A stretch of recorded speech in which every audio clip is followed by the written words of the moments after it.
હાલ જે અસામાજિક તત્વો છે એ તમામની કાળજીપૂર્વક દરેક પોલીસ સ્ટેશનને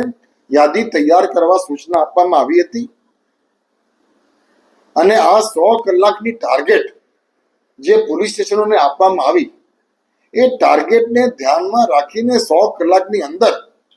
ગુજરાત રાજ્યના અત્યાર સુધી જ્યારે વાત કરીએ છીએ ત્યારે લેટેસ્ટ ફિગરમાં 8,374 એવા અસામાજિક તત્વોને પોલીસ સ્ટેશનો દ્વારા આઈડેન્ટિફાઈ કરવામાં આવી છે. પછી આ અસામાજિક તત્વો, આ જે ગુંડા તત્વો, આ લોકો જે ધાક ધમકી આપે છે, લોકોને રંજાડે છે, એવા લોકો વિરુદ્ધમાં અસરકારક શિક્ષાત્મક કાર્યવાહી થાય તેના માટે એક હોલ ઓફ ગવર્મેન્ટ અપ્રોચથી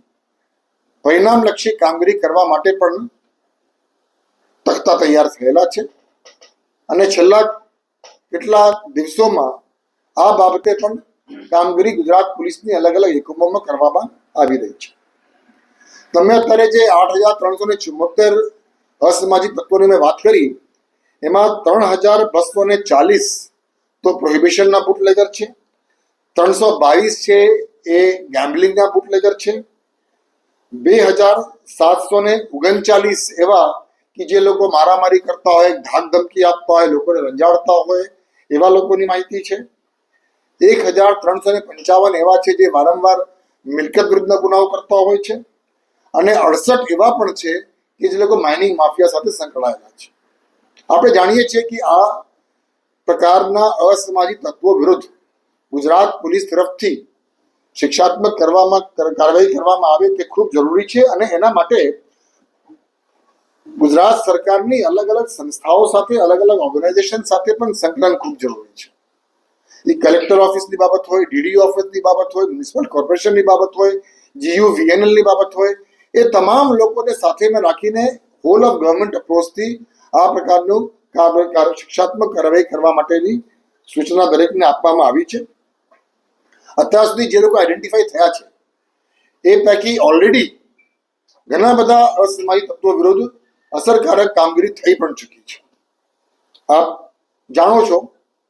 કે અમદાવાદમાં, સુરતમાં, મોરબીમાં, ગાંધીધામમાં, રાજકોટમાં ઘણી જગ્યાએ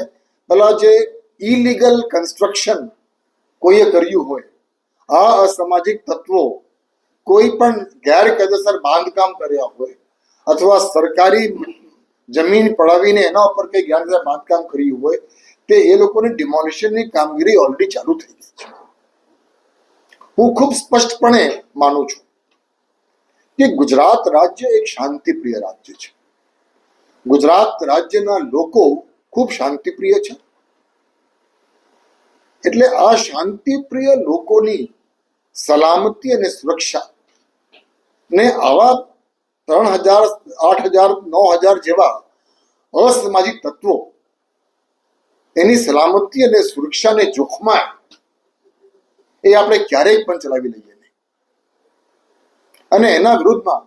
કડકમાં કડક શિક્ષાત્મક કાર્યવાહી થાય એના માટે ગુજરાત પોલીસ તમામ પ્રકારના પગલાઓ લેવા તૈયાર છે. કોર્પોરેશનની આપણે વાત કરીએ, ખૂબ સારી મદદ આપણને મળી છે. અમદાવાદ મ્યુનિસિપલ કોર્પોરેશન હોય, સુરત મ્યુનિસિપલ કોર્પોરેશન હોય, દરેક જગ્યાએ. અને આપણે હોલ ઓફ ગવર્મેન્ટ અપ્રોચની વાત એટલા માટે કરીએ છીએ કે ગુજરાત રાજ્યની સલામતી અને સુરક્ષાની જવાબદારી ગુજરાત પોલીસ